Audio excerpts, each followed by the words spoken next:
Si Bong ang pinakabatang chef sa Blue House ng South Korea na may pambihirang talento sa pagluluto. Isang araw, nagdaos ng piging ng National Assembly para sa Chinese Ambassador at partikular na hiningi na si Bong ang maghanda ng pagkaing isdang walang tinik, dahil napakasensitibo ng ambassador sa mga tinik. Tinanggap ni Bong ang hamon at agad siyang nagsimulang maghanda. Pagsapit ng gabi, natapos ang handaan at naihain na sa ambassador ang pagkain. Ngunit sa hindi inaasahang pangyayari, nang tikman ng ambassador ang isda, may natagpo ang nakatagong kawit sa loob. Samantala, abala si Bong sa mainit na sandali kasama ang kanyang katrabaho, na walang kamalay-malay na nasasangkot na pala siya sa isang malaking pulitikal na sabwatan. Kinagabihan, 2 pulis ang kumatok sa kanyang apartment. Naisip ni Bong na may makapangyarihang tao na gustong ipahamak siya, kaya sinubukan niyang tumakas sa balkon. Hinabol siya ng mga pulis at sa kaguluhan, nahulog siya sa swimming pool at malakas na tumama ang ulo sa ilalim. Sa hindi malamang dahilan, isang babae ang lumapit sa kanya habang siya ay lumulubog at hinalikan ang kanyang labi. Patuloy siyang bumaon sa tubig hanggang sa mawalan ng malay. Pagmulat niya, nagising siya sa isang hindi pamilyar na kama at kwarto. May kakaiba siyang naramdaman kaya agad siyang tumingin sa salamin, at laking gulat niya nang makita na isa na siyang babae. Inisip niya na baka panaginip lang ito dahil sa pagkahulog.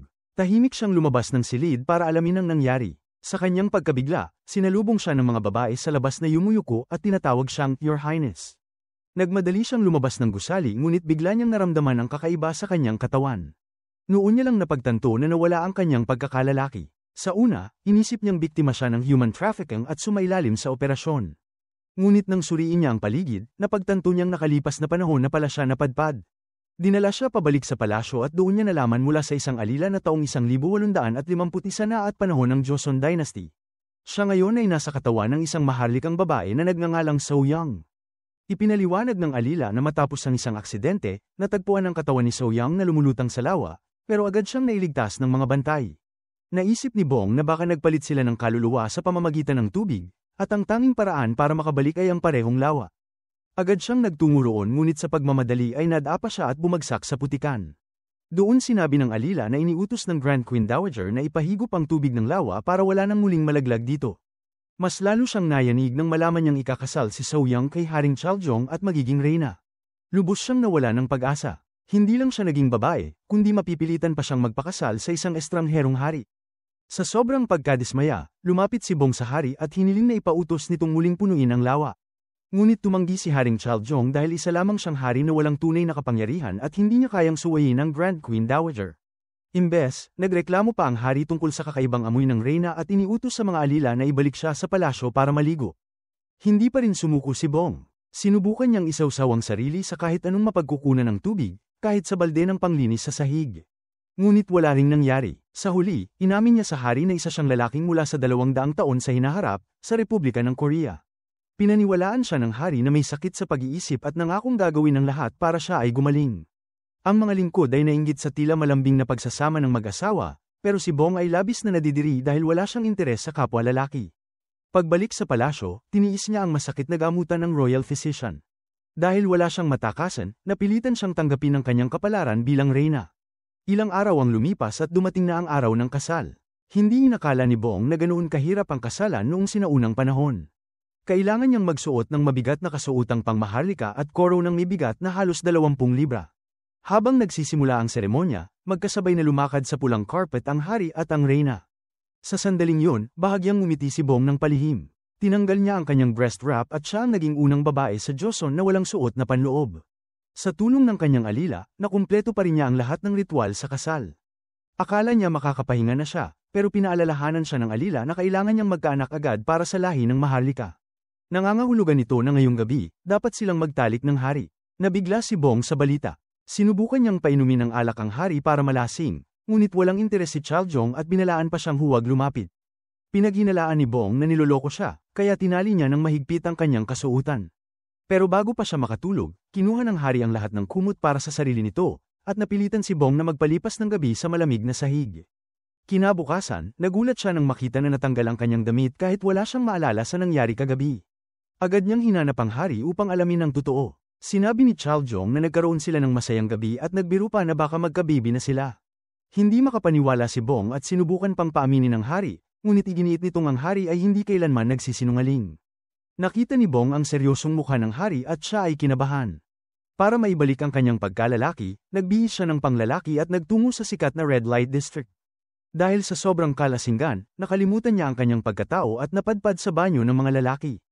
Doon, napatingin siya sa ari ng isang lalaki at malungkot na naalala ang kanya na nawala na. Mahinang bulong niya, dati rin akong meron yan.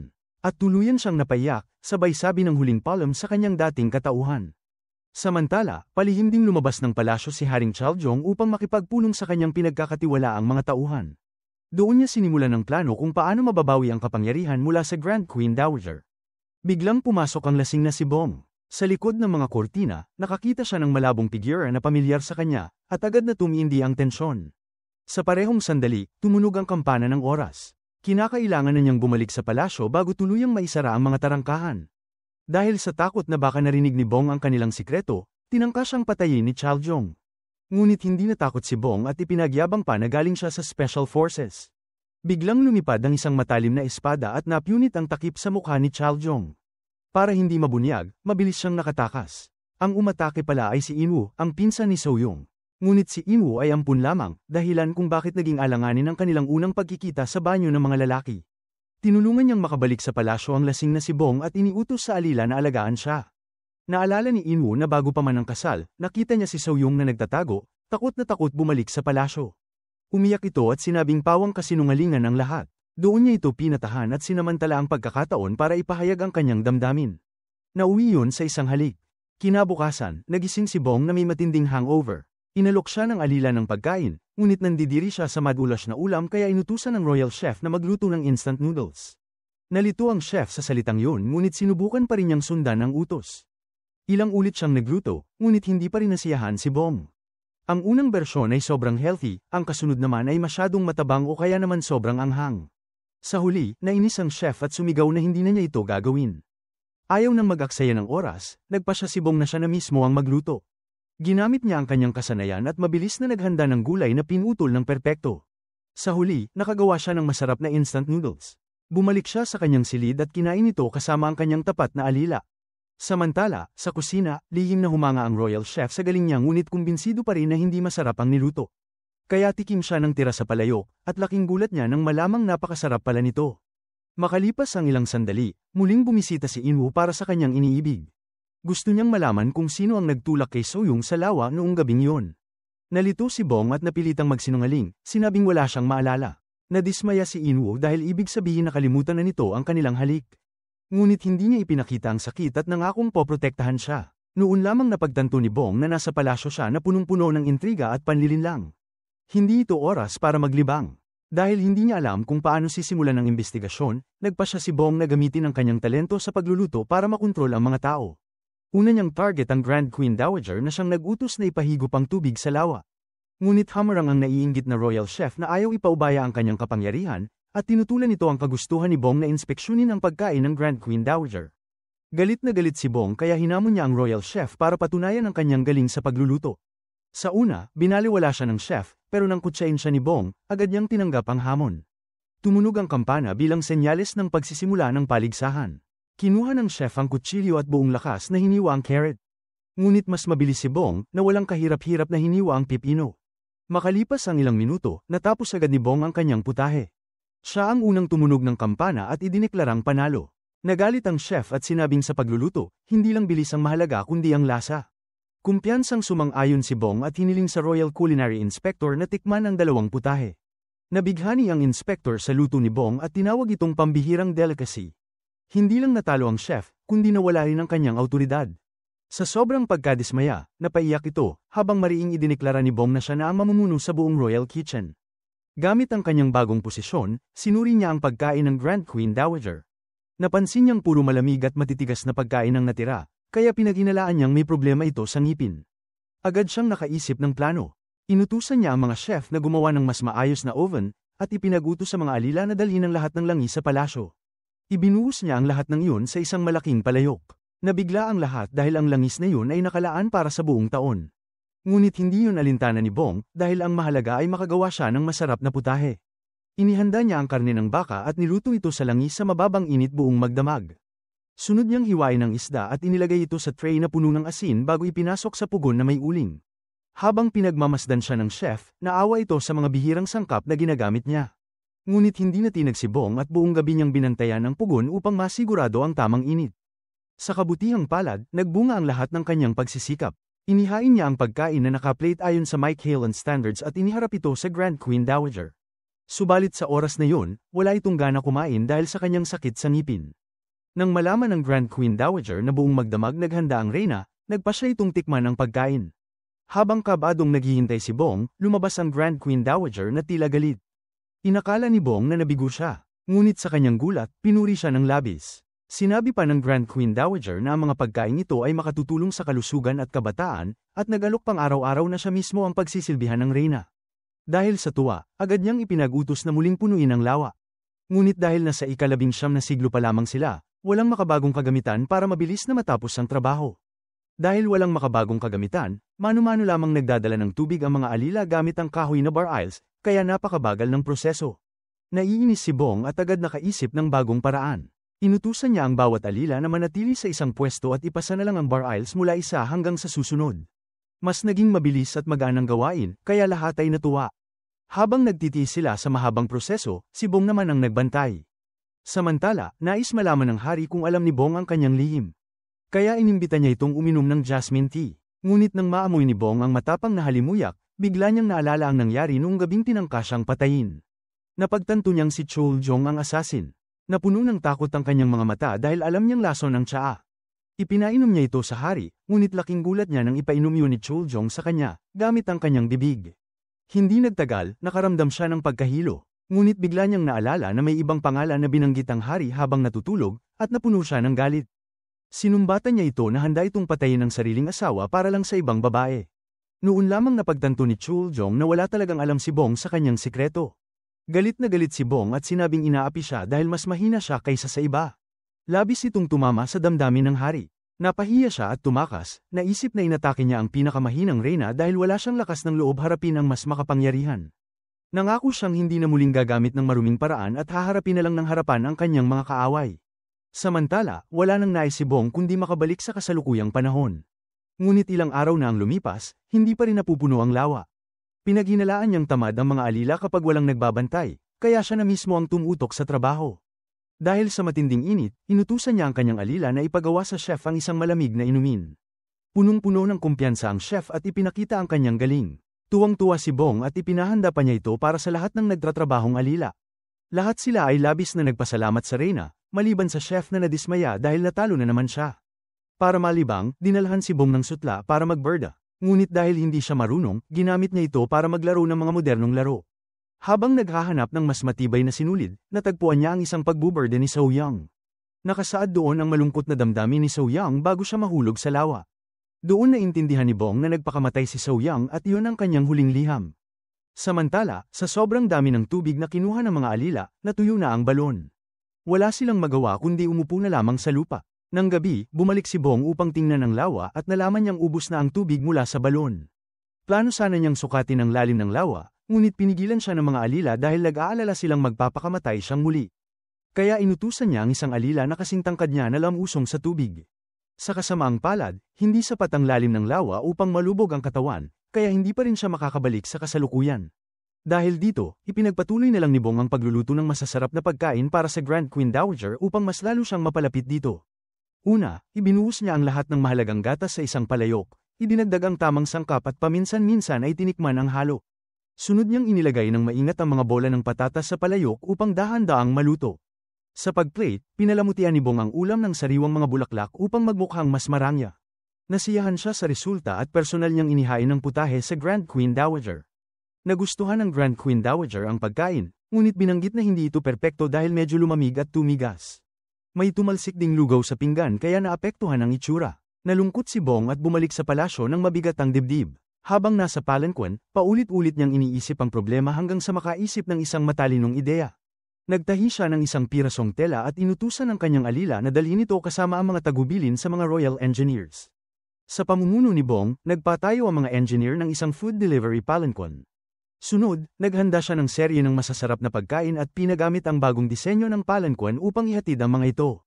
Tinanggap ng Grand Queen Dowager ang mainit na pagkain at kinakain yun nang walang iniiwang kahit ano. Sa wakas, naging matagumpay ang imbensyon. Bigla namang bumuhos ang malakas na ulan. Na-excite si Bong dahil pupunuin nito ang lawa. Hindi mapigilan ang tuwa at nagpakitang gilas siya sa kalye sa pamamagitan ng sayaw. Nadapuan ang pagtingin si Chaljong at dahil sa kanyang masigla at kaakit-akit na anyo, napaluha ang puso nito. Nilapitan niya si Bong, nag-abot ng payong at humingi ng tawad sa kanyang mga nagawang galaw. Hindi na pinansin ni Bong ang mga sagot at sinabi na babalik sa normal ang lahat kinabukasan. Ngunit iginiit ni Chaljong na hindi niya maaaring palampasin ang nangyari ng ganoon na lamang. Inis na sinabihan siya ni Bong na umalis at huwag guluhin ang kanyang sayaw. Dahil sa hindi matiis ang malamig na pagtanggi, umalis si Chaljong nang may galit. Lumipas ang gabi at unti-unting napuno ang lawa. Tahimik na lumabas si Bong sa kanyang silid at nagpalaos ng isang huling pamamaalam sa kanyang mga alila.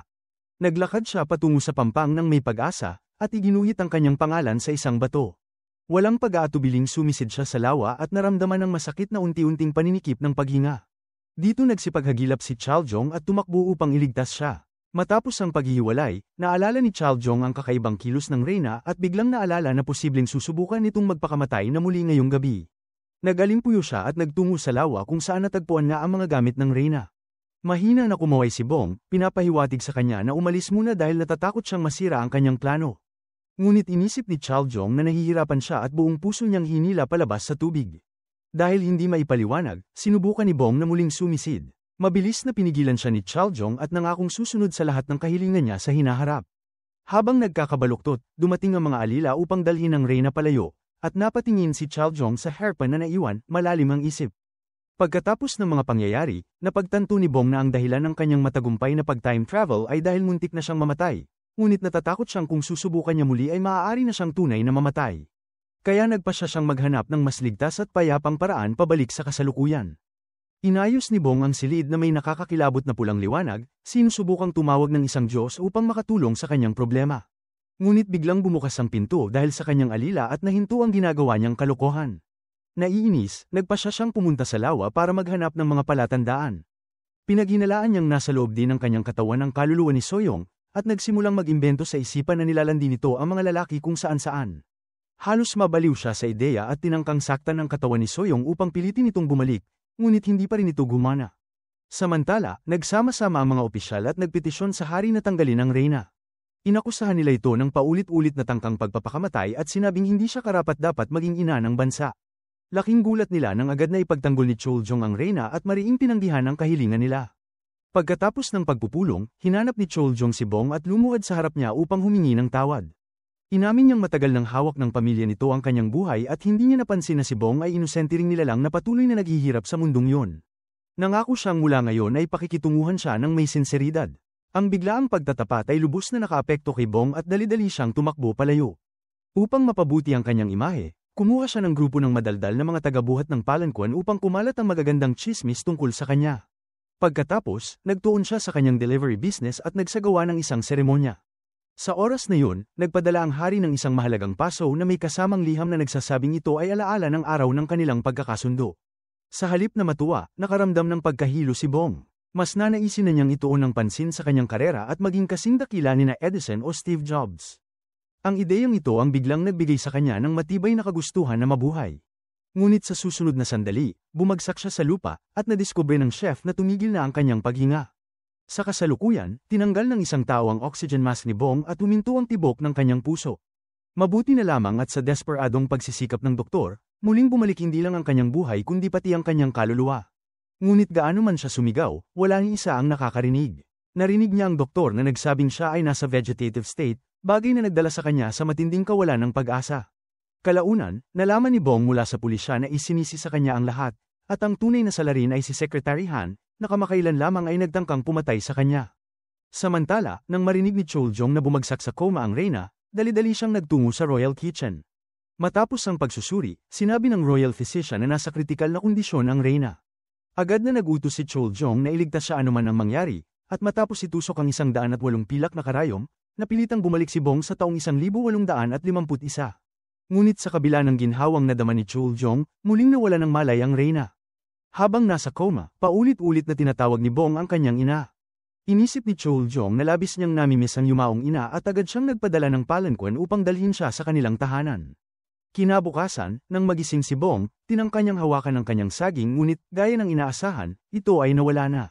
Tahimik niyang tinanggap ang kapalaran at umupo ng diretso, ngunit bigla siyang nabulag ng nakakasilaw na gintong liwanag. Lahat ng nasa silid ay yari sa ginto. Sandaling inisip ni Bong na nakarating siya sa gintong imperyo ng mga Inca, ngunit agad siyang natauhan nang pumasok ang alila. Nang malaman niyang tahanan pala ito ni Chuljong, kinabahan siya dahil hindi niya alam kung paano haharapin ang kanyang amang hindi pa niya nakikita. Mabuti na lang at ginamit niya ang kanyang bilis ng pag-iisip para makaligtas sa alang-inang sitwasyon. Ang marangyang pamumuhay dito ay higit pa sa kanyang inaakala. Hindi lang siya may 20 putahe tuwing almusal, mayroon pa siyang personal na makeup artist at engranding walk-in closet. Habang naglalakad siya nang walang iniintindi sa pribadong hardin, bigla siyang naakit ng isang pamilyar na halimuyak. Sinundan niya ito hanggang sa storage room at nagulat nang madiskubre itong puno ng mga mahalagang kayamanan at isang buong kahon ng mga gintong bara. Hindi niya mapigil ang isipin ng mga katagang, ito ang aking makinang na gintong buhay na may pilak na kutsara. Iniwan niya ang isang gintong bara at isang pirasong tela, saka inutusan ng alila na dalhin ang lahat ng natitira papunta sa palasyo. Biglang dumating ang isang lingkod at ibinalitang naroon na ang hari, dahilan para sa pilitang dalhin si Bong palabas upang salubungin ito. Habang papalapit si Chuljong na may dalang mga bulaklak, biglang sumagi sa isipan ni Bong ang alaala nung hinirang na reyna si Saoyang, at agad siyang namula. Ngunit mabilis siyang natauhan at tinangkap ang gamitin ng bouquet para palayasin si Saoyang sa katawan. Gayunpaman, hindi pa rin niya mapigilan ang kanyang pagkahumaling kay Chuljong. May kutob siyang anumang oras ay maaaring bumalik ang kaluluwa ni Saoyang at siya na may maiiwang nakarete bilang isang gulay sa ospital habang buhay. Biglang dumating si Inwoo nang hindi imbitado. Dalawang lalaki ang nagsimula ng isang paligsahan sa pag-inom para makuha ang puso ng iisang babae. Walang nagawa si Bong kundi panoorin ang makulit at nakakaboring na kompetisyon, kaya siya lang ang nanatiling sober. Sa katotohanan, nagkukunwari lang nalasing si Chuljong dahil may lihim siyang misyon. Ang pakay niya ay makahanap ng ebidensya laban sa mga kasalanan ng angkan ng Kim. Sa napakaraming taon, ginamit ng Grand Queen Dowager ang kanyang kapangyarihan para tipunin ang napakalaking yaman ng kanilang pamilya. Lihim itong itinala ng ama ni Saoyang sa isang ledger, at tanging sa pagkakahanap nito muling makakabawi ng kapangyarihan si Chuljong at may isa sa katuparan ng reforma sa tiwaling dinastiya. Ngunit biglang lumitaw ang isang nakamaskara, tila pareho rin ang hinahanap. Habang abala sila sa matinding labanan, si Bong na pauwi mula sa palikuran ay naabutan ng tagpo. Kinuha niya ang palayok at sa pagmamadali ay aksidenteng nauntog si Chuljong. Ang malakas na ingay ay nakatawag pansin kay Inwoo, kaya para maitago ang sarili, mabilis na hinila ni Chuljong si Bong at hinalikan ito. Hindi na nakontrol ni Bong ang kanyang pagnanasa at siya pa ang naghatak sa hari papasok sa silid. Kinaumagahan, nagising si Bong at instinctively inabot si Chuljong. Bigla itong damilat, dahilan para siya'y magulat at agad nagamulong palayo. Sa kalat ng silid, napagkamalan niyang may nangyari sa kanila noong gabi. Sa likod ng lahat, habang siya'y natutulog, muling hinanap ni Chuljong ang ledger ngunit bigo pa rin. Para patuloy na mapaligaya ang Grand Queen Dowager, naisipan ni Bong na maghanap ng espesyal na putahe sa labas ng palasyo. Sa una, minamaliit ni Chuljong ang ganitong uri ng pagkain, ngunit sa huli, kinain niya ito ng sabik. Dumating ang mga magsasaka at nagsimulang mangutya sa hari, tinatawag siyang inutil at papel lamang. Mas tumindi ang insulto nang banggitin pa nila na angkan ng traidor ang pinagmula ng hari. Dito sumabog ang galit ni Bong at hinarap ang mga ito. Ipinahayag na siya'y kasapi ng fan club ng hari at nagbabala na kapag muli nilang ininsulto ang pamilya nito, babalik na rin niya ang kanilang mesa. Mabuti na lang at napigilan siya ni Chuljong at taos-pusong nagpasalamat. Samantala, sabik na sabik ang Grand Queen Dowager sa mga niluto ni Bong. Ipinatawag niya ito agad at inatas ang turuan ng mga royal chef ng kanyang kakayahan. Ginamit ni Bong ang simpleng lugaw bilang halimbawa ng kanyang talento. Maingat siyang naghanda ng isang palayok ng ox bone soup, inalis ang malansang mantika gamit ang puti ng itlog, saka inutusan ng lingkod na gumawa ng panghalo para sa foam. Pagkatapos, naglagay siya ng masustansyang side dish sa ibabaw ng kanin, binuhusan ito ng sabaw, at nilagyan ng foam bilang dekorasyon. Sa una, hinamak din ng Grand Queen Dowager ang simpleng pagkain, pero dahil sa sobrang gutom, napilitan siyang tikman. Sa kanyang pagkagulat, ang lasa ay nagpapaalala sa kanya ng kanyang ina. Nang makita ni Bong ang butil ng kanin sa mukha ng Grand Queen Dowager, alam niyang nakuha na niya ang kanyang puso. Agad siyang nag-utos sa manggagamot ng palasyo na maghanap ng mga halamang mabuti para sa balat at may mabangong amoy. Gumawa siya ng makabagong face mask. Tulad ng inaasahan, labis itong ikinatuwa ng Grand Queen Dowager. Mula roon, si Bong mismo ang nag-alaga sa balat at buhok ng Grand Queen Dowager, na nagmukha itong mas bata ng 20 taon. Sa gitna ng papuri, unti-unting nawala ng pagpipigil ang Grand Queen Dowager, at si Bong ay naging hindi mapapalitan. Makalipas ang ilang araw, ipinagkatiwala ng Grand Queen Dowager kay Bong ang mahalagang tungkulin ng pagpili ng mga magiging concubine. Nakipagkamay si Bong sa bawat dalaga at pinili ang mga agad niyang nakaramdam ng koneksyon. Sa sumunod na mga araw, nakisama siya sa kanila, nakipagkwentuhan, naglaro, at maging sa paliligo ay magkakasama. Paminsan-minsan ay ipinapakita rin niya ang kanyang alindog. Ngunit sa gabi, si Bong ay hindi makatulog sa kaiisip. Kaya sumulat siya ng 3 liham ng pag-ibig para sa 3 concubine, at inutusan ng alila na huwag ipakita ito sa hari. Ngunit nagkaroon ng aksidente. Ang 3 liham ay napunta kay Chaozang. Hindi nagtagal, natanggap ni Bong ang mga sagot at humanga siya sa kagandahan ng sulat kamay. Magdamag silang nagpalitan ng damdamin sa pamamagitan ng mga liham, nang hindi niya alam na ang mga sagot ay mismong isinulat ng hari. Kinabukasan, nagkita si Chaozang at ang reyna. Labis siyang natuwa ngunit hindi siya pinansin ng reyna at tumalikod lamang. Nalito si Chaozang kung bakit magkaiba ang kilos ng reyna sa araw at sa gabi. Ilang araw ang lumipas, nagdaos ng engranding piging ang hari at inimbitahan ng mga kinatawan mula sa iba't ibang panig ng bansa. Sa kasamaang palad, nagkasakit ang mga kusinero sa mismong araw ng piging, kaya naging kulang ang tao sa kusina. Napansin ito ni Bong at nagdesisyong tumulong. Palihim siyang lumabas mula sa piging at nagtungo sa kusina. Doon, nadiskubre niyang lahat ng sangkap sa imbakan ay panes, at ang mga nakatakdang ihatid na sangkap ay hindi dumating. Dahil limitado ang mga natira, napilitan si Bong na maging malikhain. Naalala niya ang isang simpleng pagkaing kalye na masarap. Binalatan niya ang patatas, isinuksok sa patpat, at ipinrito hanggang maging malutong. Sa una, hindi natuwa ang mga panauhin nang makita ang putahe dahil inaasahan nila ang mas marangyang pagkain. Ngunit nang matikman nila ito, namangha sila sa sarap at agad nagustuhan. Sa ikalawang putahe, dahil walang karne sa kusina, gumawa si Bong ng vegetarian burger mula sa beans at inihain ito na may ketchup. Labis siyang natuwa sa kanyang likha at tinawag itong McDonaldo, na hango sa modernong McDonald's. Tulad ng potato rolls, ikinamangha rin ito ng lahat. Para sa huling putahe, lumikha si Bong ng malikhaing panghimagas na jelly dessert, at pinangalanan niya itong fortune jelly. Matapos kainin ng panghimagas, nabasa ng mga panauhin ang kani-kanilang kapalaran para sa araw na yun. Ang malikhaing ideya na ito ay agad na nagbigay interes, at sabik nilang binasa ang kanilang kapalaran. Sa kabila ng ilang sagabal, sa ilalim ng paggabay ni Bong, naging matagumpay ang buong piging. Pagkatapos, mabilis na nagpalit ng kasuutan si Bong at bumalik sa piging. Sa oras na yun, inanunsyo ng hari ang isang espesyal na pangangaso. Ito ay isang labanan ng mga babae, ngunit malupit dahil ang mga biktima ay mga aliping may marka ng iba't ibang hayop. Sa kabutihang palad, espesyal na inihanda ang mga palaso upang hindi makasakit. Hindi matiis ni Bong ang kalupitang ito kaya nagtago siya sa isang tahimik na lugar upang magpahinga. Biglang may palaso na tumama sa kanyang direksyon, at ang pamana ay si Lady Jo, ang paboritong consort ng hari. Simula nang mapansin ni Lady Jo ang lumalapit na ugnayan ng hari at reyna, umusbong ang kanyang selos. Nakipagsabuatan pa siya sa Queen Dowager upang ipahamak ang reyna. Sa kasalukuyan, walang pag-aatubiling pinakawalan ni Lady Jo ang palaso kay Bong, ngunit sa punong kahoy lamang ito tumama. Natakot si Bong at halos hindi makahinga, hindi makapaniwala na ang magandang babaeng ito ay ganoon kalupit. Nais niyang tumakas, ngunit hinamak siya ni Lady Jo sa harap ng lahat bago ito mapangahas na umalis. Nagalit si Bong at gustong gumanti, ngunit siya ay mahina, kaya naging mas kaiyahiya ang sitwasyon. Gayunpaman, sa tulong ng isang lingkod, sa huli ay nagtagumpay si Bong. Habang papatapos ang piging, umakyat si Chaozang sa mataas na plataporma upang magsindi ng insenso at manalangin. Ngunit bigla na lamang sumabog ang sisidlan ng insenso at malubhang nasugatan si Chaozang. Walang pagdadalawang isip na tumakbo si Bong palapit, ngunit hinarang siya ng kanyang ama. Nagulo ang buong paligid. Kinagabihan, binisita ni Bong si Chaozang. Ayon sa manggagamot, ligtas na ang hari sa kamatayan, ngunit nawalan siya ng pandinig. Habang labis na nasasaktan si Bong, dumating si Lady Jo, pinaalis ang lahat ng lingkod, at ibinintang ang lahat sa reyna. Binalaan niya si Bong na lumayo sa hari, naniniwalang gawa ito ng angka ng Kim. Hindi nakipagtalo si Bong, sapagkat pinaghihinalaan din niya na si Soyong at ang kanyang tiyuhin ang may kagagawan. Muli siyang nagtungo sa tabi ng lawa, determinado na ibalik ang mga alaala ni Soyong at alamin ang tunay na nangyari noong gabing yun. Sa pagkakataong ito, nakatagpo niya ang kaluluwa ni Soyong, at bumaka sa kanyang isipan ang mga alaala. Palaging minahal ni Soyong ang hari, umaasang maging asawa niya. Ngunit pinilit siya ng kanyang tiyuhin Kim at ng Grand Queen Dowager na manmanan ng hari. Kapag tumanggi siya, kailanman ay hindi matutupad ang kanyang pangarap. Kahit ang kanyang ama ay iniwan siya kapalit ng salapi at kapangyarihan. Noon lamang niya napagtanto na ang buong buhay niya ay itinayo sa kasinungalingan.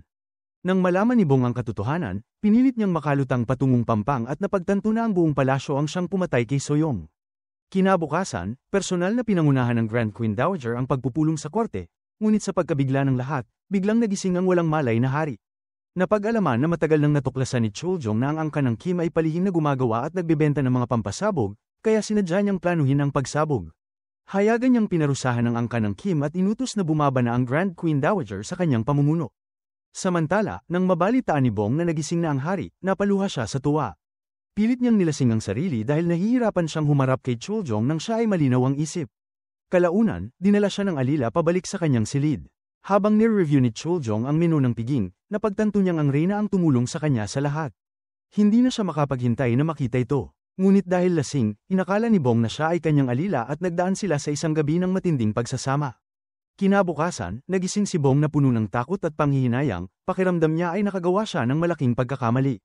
Bumalik sa kanyang isipan ang lahat ng nangyari na parang bangungot. Nang tanungin niya si Chuljong, malinaw nitong ikinwento ang bawat detalye. Nagmamadaling tumakbo si Bong palabas, hindi matanggap ang nangyari.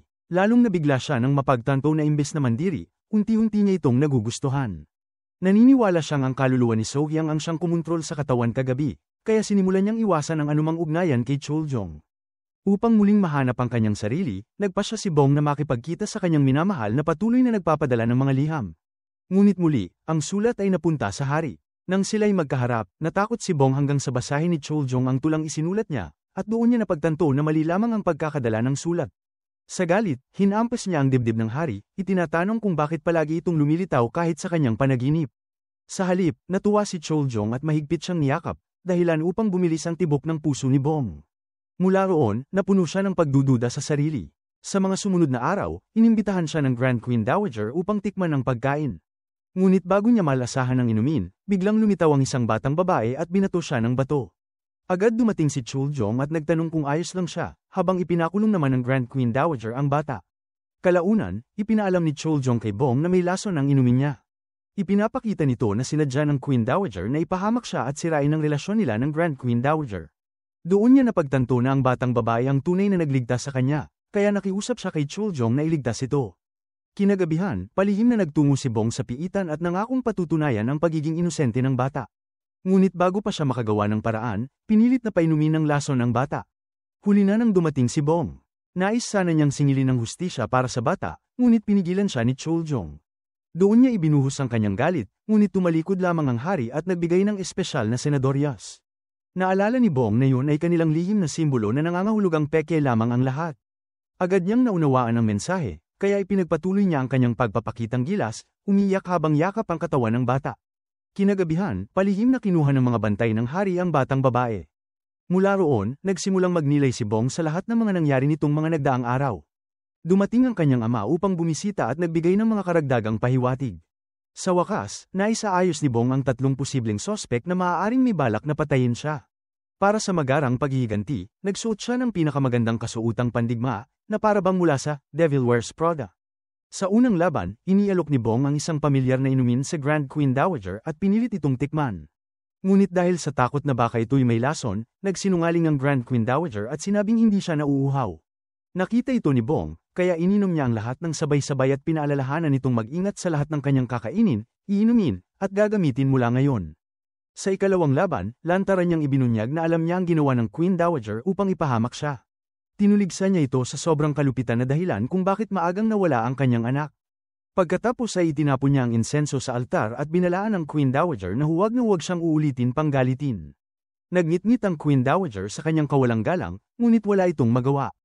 Sa ikatlong laban, kinutya ni Bong si Lady Jo dahil palagi itong nagpapanggap na biktima, na siyang naging dahilan upang unti-unti itong maging halimaw. Sinabi niya rito na tumingin sa salamin upang makita kung gaano ito kapangit. Natarante si Lady Jo at muntik nang mahulog sa lawa, ngunit mabilis siyang sinagip ni Bong, pinatunayan na sa kanyang mga gawa, mas mabuti siyang tao kaysa kay Lady Jo. Matapos ang matagumpay na paghihiganti, nakaramdam ng kaginhawaan si Bong. Sunod niyang plano ay makipag-alyansa sa hari upang labanan ang masasamang miyembro ng angkan ng Kim. Kinagabihan, hindi siya makatulog kaya naisip niyang makipag-usap kay Chuljong tungkol sa estratehiya, ngunit aksidente niyang nadatnan itong nagpapalit ng damit.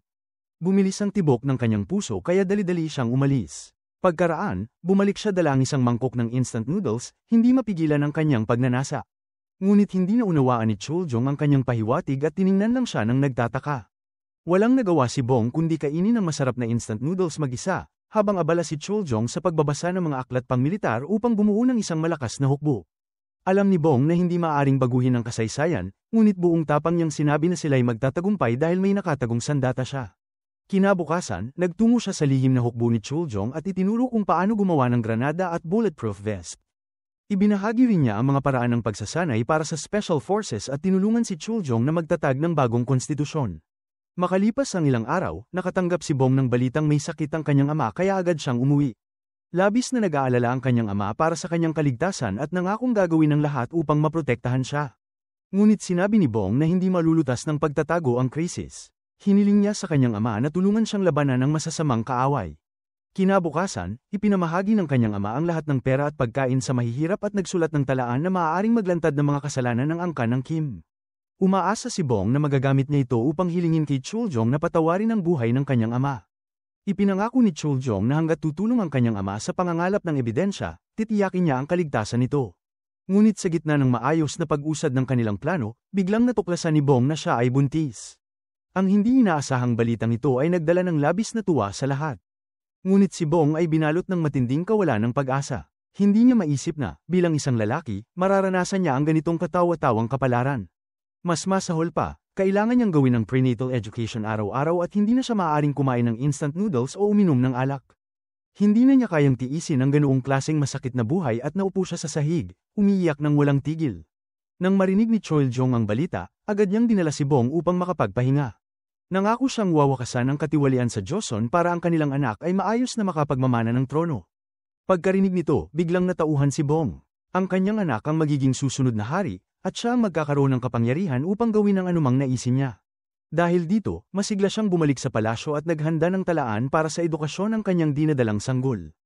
Samantala, iniutos ng Reyna Dowager sa isang alila na ikalat ang tsismis na nagkunwari lamang ang hari at reyna na magkasamang natutulog. Dahil dito, nagkaroon ng duda ang lahat kung kanino nga ba ang dinadalang bata ng reyna. Para mapatigil ang tsismis, ipinakita ni Bong sa publiko ang kanyang pagmamahal kay Chuljong sa nakakahiyang paraan, at ikinwento pa sa mga asawa ng hari kung gaano kapuno ng pagnanasa ang kanilang mga gabi. Ngunit kumalat pa rin ang tsismis hanggang sa mga opisyal. Upang mapanatili ang karangalan ng angkan ng Kim, nagpa siya ang dakilang Reyna Dowager na alisin sa daan ng reyna at iniatas ang misyon kay In-woo. Hindi kayang saktan ni In-woo ang babaeng kanyang minamahal, kaya ibinunyag niya ang plano kay Chuljong. Sinabi niyang ang tanging solusyon ay ang personal na pagtalo ng hari sa mga tulisan sa silangan, dahil hindi tamang atakihin ang asawa ng isang haring lumalaban para sa bayan, at mawawala ng saysay ang tsismis. Alam ni Chuljong na patibong ito ng dakilang Reyna Dowager at ni In-woo, ngunit para protektahan ang kanyang asawa at anak, hindi siya nagatubiling umalis mag-isa upang sugpuin ang mga tulisan. Nang marinig ito ni Bong, nagmadali siyang lumabas at nakita ang papalayong anyo ni Chuljong. Sigurado siyang may mabigat na dahilan sa pagmamadali ng hari. At tama nga siya, pagdating ni Chuljong sa liblib na daan sa bundok, ipinakita ng mga bantay ang kanilang tunay na hangarin. Dumating si In-woo at hinamon siya sa isang labanan. Magkasing lakas ang dalawa. Sa huli, nakahanap ng pagkakataon si Chuljong upang itulak si In-woo at desperadong tumakas. Upang makaligtas, tumalon siya mula sa bangin. Samantala, nakaramdam si Bong ng matinding galaw sa kanyang sinapupunan, at isang nakakatakot na kutob ang bumalat sa kanya. Kahit uminom siya ng gamot, hindi siya makatulog dahil sa mga alaala. Upang mailihis ang isip, nagtahi siya ng berda, ngunit nang matusok ang kanyang daliri, tuluyan siyang napaiyak. Hindi nagtagal, dumating ang malagim na balita. Pumanaw na raw ang hari. Matapos magtagumpay ang sabuatan, masigasig na inanunsyo ng dakilang Reyna Dowager ang pagkamatay ng hari at naghanda ng koronasyon para sa bagong hari sa loob ng 5 araw. Tumanggi si Bong na maniwala na ganoon kadali lang mamatay si Chuljong. Nag-disguise siya bilang isang alila at palihim na pumasok sa bulwagan ng pagluluksa. Doon niya nadiskubre na hindi katawan ni Chuljong ang nasa kabaong. Pagbalik niya sa kanyang silid, agad niyang ibinalita sa kanyang mga alila ang magandang balita at nagplano na pigilan ang koronasyon. Upang hindi mahalata, pinaputli niya ang kanyang mukha at bumalik sa bulwagan, umiiyak sa sobrang dalamhati. Di nagtagal, mabilis na inihatid ng mga alila ang mahina at malungkot na reyna pabalik sa kanyang silid. Kinahapunan, kinuha ni Bong ang mga gamit na matagal na niyang inihanda at mag-isang nagtungo upang hanapin ang hari. Sa kasamaang palad, biglang lumitaw si In-woo at hinarangan siya. Ipinagtapat ni Bong na hindi siya ang babaeng minahal nito ng todo. Para patunayan ito, binaril niya sa binti si In-woo nang walang alinlangan. Doon lang tuluyang naniwala si In-woo sa kanyang mga salita, dahil si So-young ay hindi gagawin yun sa kanya. Pagkalampas ni Bong sa pader, nasalubong niya ang mga alilang matagal nang naghihintay sa kanya. Ayaw nilang hayaang mag-isa ang reyna sa panganib at nagpumilit silang samahan siya. Sa huli, pumayag si Bong na tanggapin ang kanilang tulong. Isang buong araw at gabi silang naghanap, ngunit wala pa ring bakas ni Chuljong. Dahil sa pagod, tatlo na silang halos bumigay nang biglang sumalakay ang isang grupo ng mga bantay. Nang makita ito, desperadong hinarang ni Choi ang mga kaaway ngunit siya ay malubhang nasugatan. Mabilis na hinila ni Hong si Bong upang makatakas. Itinago muna ni Hong si Bong sa isang ligtas na lugar bago niya nilihis ang atensyon ng mga humahabol.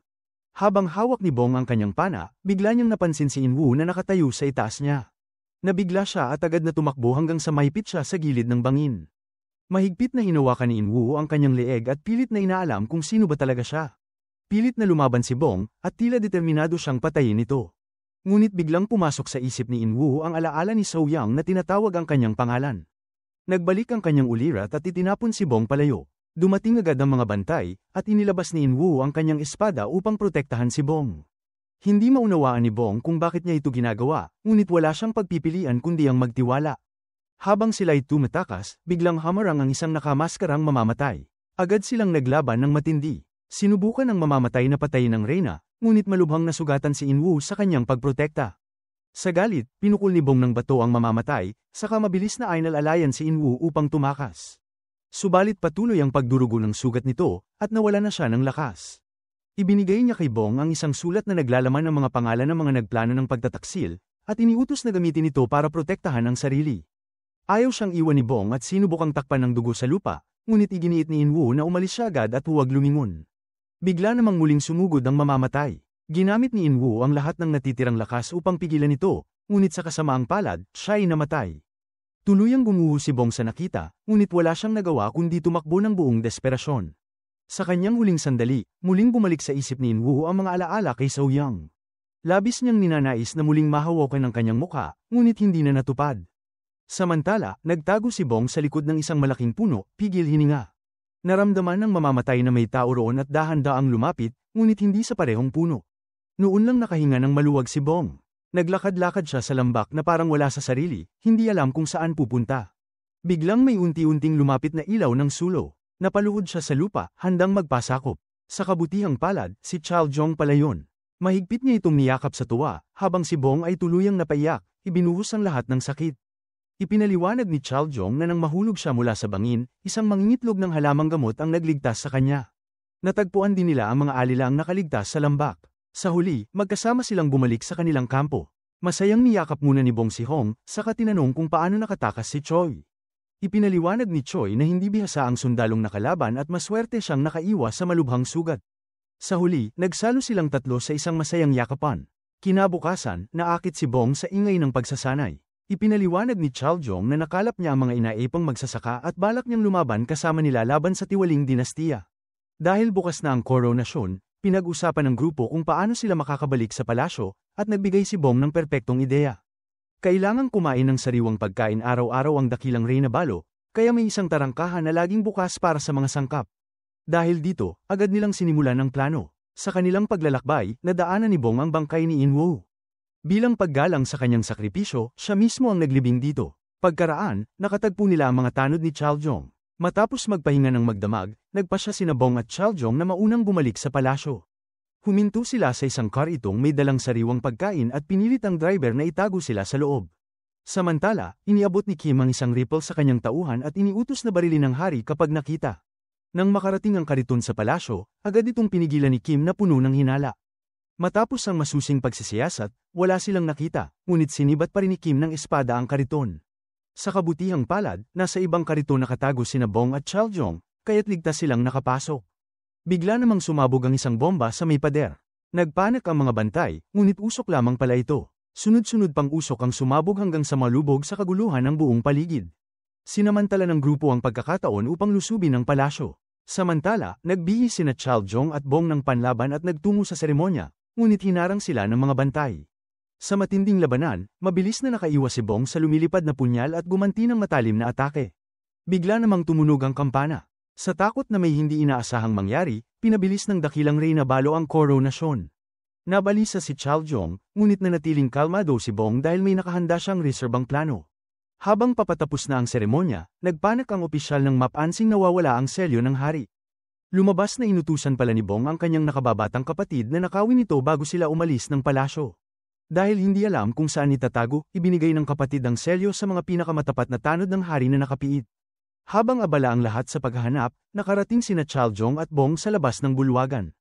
Habang nagtataka sila kung bakit walang tao roon, napansin ni Bong ang isang sniper sa malayo at agad niyang hinarang ang bala. Muling pumutok ang baril at tumama naman kay Chaljong sa dibdib. Sa sandaling yun, dumating ang mga tanod ng hari. Sabay-sabay nilang sinugod ang mamamatay at walang awang tinapos ang buhay nito. Samantala, desperadong inaabot ni Bong ang kamay ni Chaljong habang siya'y unti-unting nawawala. Sa pinakamahalagang sandali, biglang bumalik ang kaluluwa ni Bong sa ika-21 siglo. Nangangamba siya kung ligtas si Chaljong, ngunit habang sinusubukang nakawin ang telepono, nagising niya ang pulis. Wala siyang magawa kundi tumakas sa ospital at nagmadaling pumunta sa isang tindahan ng aklat upang maghanap ng tala ng kasaysayan. Doon niya natuklasan na nang bumalik siya sa kasalukuyan, bumalik din si So Young sa kanyang katawan.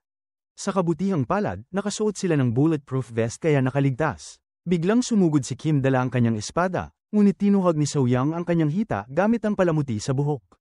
Sinubukan ni Chaljong na lumaban, ngunit hindi siya katapat ni Kim. Nang makita ang kanyang asawang hirap at sugatan, muling nagapoy ang tapang ni Chaljong at binali niya ang espada ni Kim. Ipininid ni Kim ang kanyang mga mata at tahimik na tinanggap ang kapalaran. Ngunit hindi siya pinatay ni Chaljong dahil ang tunay na parusa ay mabuhay habang buhay sa kahihiyan. Agad na lumapit si Chaljong upang silipin ang sugat ng kanyang asawa. Pinilit ni So Young na tapusin muna ang kaguluhan.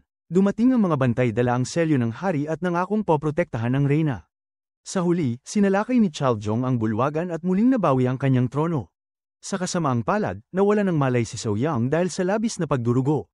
Matapos ang magdamagang pagsisikap, nailigtas ng manggagamot ang mag-ina. Mahigpit na hinawakan ni Chaljong ang kamay ng asawa at lumuha ng ginhawa.